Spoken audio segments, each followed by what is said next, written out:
नमस्कार प्रेक्षकांनो, ठरलं तर मग मालिकेच्या आजच्या भागामध्ये मी आपलं मनपूर्वक स्वागत करतो. आणि त्यामध्ये आता कोर्टामध्ये सुनावणी चालू असताना आता जजने त्यांचा निर्णय दिलेला असतो. तर अर्जुन म्हणतो की थांबा माय लॉर्ड, मला फक्त पुरावे शोधण्यासाठी 1 दिवस द्या. त्या 1 दिवसात जर मी पुरावे शोधून आणले नाही तर तुम्ही तुमचा निर्णय देऊ शकता. आणि हा 1 दिवस तुम्हाला मला द्यावाच लागेल, कारण हे मी नाही तर कायदा सांगतोय. ते ऐकतात आता जजच्या सुद्धा बत्त्या गुल झालेल्या असतात. सगळेजण आता जजकडे आणि अर्जुनकडे बघत असतात. तेव्हा आता ते ऐकून महिपत साक्षीला हळू आवाजात म्हणतो की या सुभेदाराने काय टाइमपास लावलाय, हा निकाल तर आता आपल्याच बाजूने लागलाय ना. तेवढ्यात आता जज म्हणतात ठीक आहे, दिला तुम्हाला 1 दिवस. ते ऐकून आता महिपतला मोठा धक्का बसतो. तर आता जज म्हणतात की ठीक आहे, दिला तुम्हाला वेळ आणि परमिशन ग्रँटेड. उद्या सकाळी 9 वाजेपासून तर 3 वाजेपर्यंतचा वेळ तुम्हाला दिला जाईल. त्या वेळेत तुम्हाला ज्यांना तो आश्रम माहिती आहे त्या 2 व्यक्ती तुम्ही आश्रमात जाऊ शकता. त्यानंतर मात्र तुम्हाला वेळ मिळणार नाही असे सांगताच आता अर्जुन जजचे आभार मानतो. तर कोर्ट इज ॲट द जज असे म्हणत आता सुनावणी संपलेली असते. आणि आता महिपत साक्षी सगळेजण बाहेर जातात. तर आता अर्जुन सायली मधुभाऊ समोर येतात. मधुभाऊ आता रडक्या स्वरात सायलीकडे बघतात आणि म्हणतात की ज्या आश्रमासाठी आयुष्यभर खस्ता खाल्ल्या तो आश्रम आता आपल्या हातातून निसटून चाललाय. ते ऐकून आता अर्जुन सायलीला खूप वाईट वाटत असतं. जावई बापूंनी 1 दिवसांची मुदत मागितली, पण 1 दिवसात जर तसे पुरावे आपल्याला मिळाले नाही तर आश्रम आपल्या हातातून जाणार आणि ही मर्डरची केससुद्धा आपल्या हातातून जाणार, असे आता मधुभाऊ अर्जुन आणि सायलीकडे बघत बोलत असतो. मधुभाऊ म्हणतात की आता मला असं वाटतंय की मीच माझ्या मनाला समजूत घालतो की काय, आणि सगळ्यांना असंच वाटतंय की त्या विलासचा मारेकरी मीच आहे म्हणून. तेव्हा आता सायली आणि कुसुम मधुभाऊला समजावत म्हणतात की असं बोलू नका मधुभाऊ. चैतन्य म्हणतो की मधुभाऊ काहीही बोलून तुम्ही असं आपलं नुकसान करू नका. तर आता मधुभाऊ म्हणतात की असं आता काय नुकसान व्हायचं बाकी आहे अजून. तर आता सायलीला सुद्धा काही बोलता येत नसतं. सायली गप्पच असते. तेव्हा मधुभाऊ सायलीकडे बघत म्हणतात की साऊ बाळा, मला माझं उत्तर मिळालंय. माझ्यासाठी तू एक काम करशील का साऊ बाळा? तेव्हा आता सायली मधुभाऊकडे बघते. मधुभाऊ म्हणतात की उद्या तू आश्रमात जाणारच आहेस ना, तेव्हा तू एक काम कर.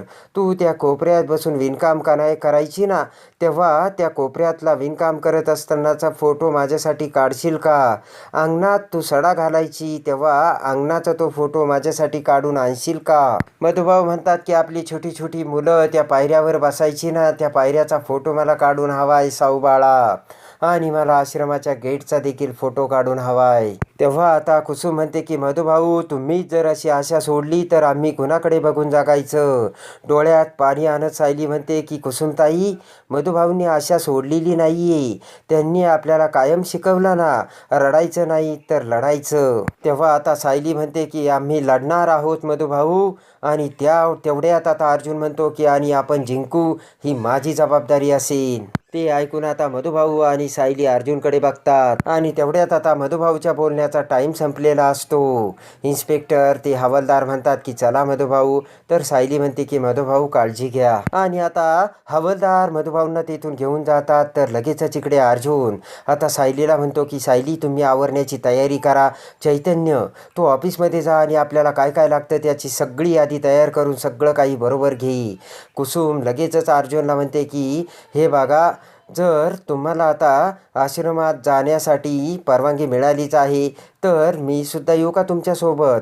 अर्जुन म्हणतो की सॉरी कुसुमताई, मला फक्त आश्रमात माझ्या असिस्टंटला नेण्याचीच परवानगी आहे, तेव्हा मी तुम्हाला नेऊ शकत नाही आणि मी कायद्याने बांधला गेलेला आहे. सायली म्हणते कुसुमताई, तोपर्यंत तू एक काम कर, तू देवाकडे प्रार्थना कर की उद्याचा दिवस आपल्यासाठी केस बदलून टाकणारा दिवस असेल म्हणून. कुसुम म्हणते की ठीक आहे सायली. आणि चैतन्य, सायली, अर्जुन, कुसुमताई आता कोर्टाच्या बाहेर येतात. कुसुम म्हणते की देवी आई, आता काय होईल काय माहिती. तेव्हा आता चैतन्य म्हणतो की आपल्याला उद्याची मुदत मिळाली ना, ते नशीब समजूयात. अशी मुदत सहजा कुणाला मिळत नाही, तेव्हा आता आपण त्याचं सोनं करूया. तेवढ्यात पाठीमागून महिपत आणि साक्षी तिथे येत. साक्षी चैतन्याला म्हणते की हाय चैतन्य, ओळखलं का? तर चैतन्य, अर्जुन सगळेजण आता महिपत साक्षीकडे बघतात. बोट करत महिपत म्हणतो की हे आमचे होणारे पण न झालेले जावई बाप्पू बर का. मैपत म्हणतो की साक्षी हे तुला कशी विसरशील. अगं यांनी तुझ्यासोबत प्रेमाचं नाटक केलं होतं, यांनी तुझ्यासोबत खोटा साखरपुडा केला होता. आणि आता साक्षीच्या बोटामध्ये कशी साखरपुड्याची अंगठी घातली होती हे चैतन्याच्या डोळ्यासमोर येते.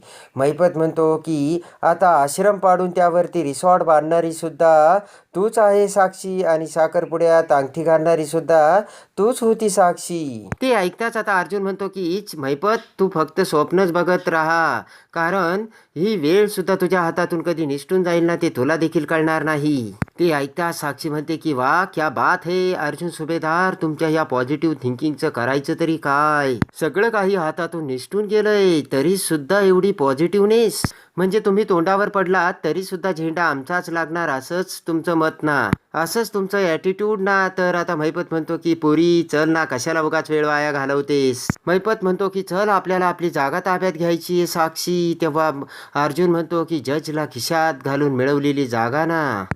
अर्जुन म्हणतो की सगळ्या सिस्टममध्ये एक करप्ट निघाला आणि त्यालाच तू खिशात घातलंस ना. तोंडाला हात लावत मैपत म्हणतो की तोंडाला आवर घाला. अहो अर्जुन साहेब किती मोठा आरोप आहे हा. अर्जुन म्हणतो की एक गोष्ट पण तुम्ही लक्षात ठेवा, कायदा नेहमी खऱ्याच्या बाजूने उभा राहतो आणि तो मधुभाऊच्याच बाजूने उभा राहणार. तेव्हा आता मैपत म्हणतो की देवा, कोर्टाच्या आवारात उभा राहून तुम्ही जज साहेबांवरच आरोप करता. तेव्हा आता मैपत म्हणतो की खूप अवघड जाईन बरं का तुमच्यासाठी. साक्षी म्हणते की जरा हळू बोला अर्जुन सुभेदार, कोणी जर ऐकलं ना तर तुमची सनद सुद्धा जाईल तुमच्या लाडक्या मित्रासारखी. तर लगेचच आता अर्जुनला राग येतो. तर सायली म्हणते की चैतन्य भाऊजीसोबत जे काही झालं ना ते तुमच्यामुळेच झालंय, त्यामुळे तुम्हाला जे काही करायचं ना ते तुम्ही करा, पण विजय आमचाच होईल, असे सायली साक्षी आणि मैपतला ठणकावून सांगते. अर्जुन म्हणतो की जे काही होईल उद्याच होईल, आणि तेही कोर्टात, जस्ट वेट अँड वॉच, असे आता अर्जुन बोट करत मैपत साक्षीला सांगून तेथून निघून जातो. आता मात्र साक्षी घाबरते आणि म्हणते की अण्णा याने काही केलं तर मैपत म्हणतो की चल हट, त्या अर्जुनकडे काही पुरावा आहे का. हा अर्जुन सुभेदार ना नुसते फुसकेबार मारतो. मैपत म्हणतो की त्याला ना त्या आश्रमात काय शोधाशोध करायची ते करू दे, त्याच्या हाताला काहीच लागणार नाही साक्षी, आणि उलट तो आश्रम पाडायच्या अगोदर आपल्याला साफसूफ करून मिळेल साक्षी. इकडे आता पूर्णाजी ही एरझाऱ्या मारत असते, तेवढ्यात अश्विन तिथे येतो. आणि आता पूर्णाजी म्हणते की अरे अश्विन, काही झालं, अर्जुन आणि सायलीचा फोन बिन आला होता की नाही. अश्विन म्हणतो की आत्ताच मागाशी दादाबरोबर माझं बोलणं झालं, ते येतच असतील, निघाले होते. तेव्हा आता कल्पना म्हणते की अश्विन काय झालं, काही सांगितलं का तुला. अश्विन म्हणतो की आल्यानंतर दादा म्हणे की सांगेन मी. तर तेवढ्यात अर्जुन सायली तिथे येतात. अश्विन बोट करत म्हणतो की ते बघा आले ते. तर आता अर्जुन आणि सायली येताच आता लगेचच कल्पना म्हणते की काय रे तुमचे चेहरे असे काय पडले. अस्मिता म्हणते की आश्रम हातातून गेला की काय. तेव्हा आता पूर्णाजी म्हणते की हे काय बोलतेस अस्मिता. अर्जुन म्हणतो की आमच्या हातातून आश्रम गेलेला नाहीये, पण आम्हाला जर काही ठोस पुरावे सापडले तर आम्हाला पुन्हा आश्रमावर स्टे आणता येईल. अस्मिता म्हणते की एका दिवसाने काय होणार आहे, 1.5 वर्ष पोलिसांनी तपास केलाय ना, एका दिवसाने अजून काय होणार आणि काय हाती लागणार. अर्जुन म्हणतो की 1.5 वर्षापूर्वी पोलिसांनी तपास केला होता, पण तो तपास आता यावेळी मी करणार आहे आणि बरोबर सायलीला घेऊन जाणार आहे. आम्हाला फक्त 1 दिवस मिळालाय याचा आम्हाला दुःख नाहीये, पण फक्त आम्हाला तो दिवस मिळाला याचा आनंद आहे, असे सायली सगळ्यांना सांगते. आणि आता जजने कोर्टामध्ये काय निर्णय दिला हे सगळे आता अर्जुन आणि सायली पूर्णाजी कल्पनाला सांगतात. जर पुरावे मिळाले नाही तर तो आश्रम, त्या आश्रमाचा मालक मैपत शिगरे याच्या ताब्यात देण्यात येईल, असेही जजने त्यांचा निर्णय सांगितल्याचे अर्जुन सायली सांगतात. आणि तेव्हा आपण जजला कशी एका दिवसाची मुदत मागितली आणि मला खात्री आहे जज साहेब मला एका दिवसात काही ना काही पुरावा सापडेल, असे म्हणत जजकडून आपण कशी एका दिवसाची परवानगी मागून घेतली, हे आता अर्जुन आता पूर्णाजी कल्पनाला सांगतो. आणि अर्जुन म्हणतो की मला खात्री आहे असा एक ना एक तरी पुराव्याचा क्ल्यू मला तिथे आता सगळं काही तपास केल्यानंतर भेटेलच. तेव्हा आता सायलीला वाईट वाटत असतं ते बघून कल्पना म्हणते की सायली तुला आश्रम पाडण्याची भीती वाटते ना, पण अगं देवाने तुम्हाला 1 दिवसाची मुदत दिली ना, तेव्हा देवाच्या मनात काहीतरी वेगळं व्हावं असं देखील असू शकतं. इकडे आता साक्षी ही घरी आल्यानंतर प्रियाला कॉल करते आणि सगळी हकीकत सांगते. तेव्हा प्रिया खूप घाबरलेली असते. तेव्हा आता प्रिया म्हणते की अगं सगळं काही आपल्या हातात आलं होतं ना, पण सगळं काही निसटून गेलं की काय. साक्षी म्हणते की अगं सगळं काही अजून आपल्याच हातात आहे आणि त्या अर्जुनला फक्त सकाळी 9 ते दुपारी 3 वाजेपर्यंतच आश्रमाचा वेळ आहे. त्या वेळेत तो काही सापडणार नाही आणि त्याच्या हाताला देखील काही लागणार नाही. प्रिया म्हणते की अगं पण नेहमीप्रमाणे त्या अर्जुनने जर काही घोळ घालून ठेवला तर. साक्षी म्हणते की असं काहीच होणार नाही आहे. तेव्हा आता साक्षी आता प्रियासोबत बोलत असते तर प्रिया खूप घाबरलेली असते. प्रिया म्हणते की आता उद्या अर्जुन सगळा आश्रम पिंजून काढीन. तेव्हा आता साक्षी म्हणते की ज्या वेळेस तू सगळी विल्हेवाट त्यावेळेस लावली होती ना, पाठीमागे काही ठेवलं तर नव्हतं ना. प्रिया म्हणते हो ग, मी सगळं काही व्यवस्थित केलं होतं. तेव्हा आता लगेचच प्रिया म्हणते की नशीब मी सायलीचं गाठोडंही तिथून घेऊन आले. तर तेवढ्यात प्रतिमा पाठीमागून येत प्रियाच्या खांद्यावर हात ठेवते तर प्रिया खूप डचकते. तेवढ्यात प्रतिमा म्हणते की सायलीचा फोन आहे का. तर प्रिया म्हणते की सायलीचा नाही, माझ्या मैत्रिणीचा फोन आहे. तेव्हा आता प्रतिमा म्हणते की सायलीचं गाठोडं. तर प्रिया विचार करते की इथं मी बोलावते तेव्हा येत नाही आणि सायलीचं नाव ऐकताच बरी माझ्याकडे तडफडायला आली ही. प्रतिमा म्हणते की सायलीचं कसलं गाठोडं. तर असतच म्हणते की कसलं गाठोडं. गाठोडं नाही ग, अगं घोटाळा असे मी माझ्या मैत्रिणीला सांगत होते. आणि आता लगेचच प्रिया नाटक करत म्हणते की आई तुला काही हवं होतंय का. तर प्रतिमा तिथून निघून जाते.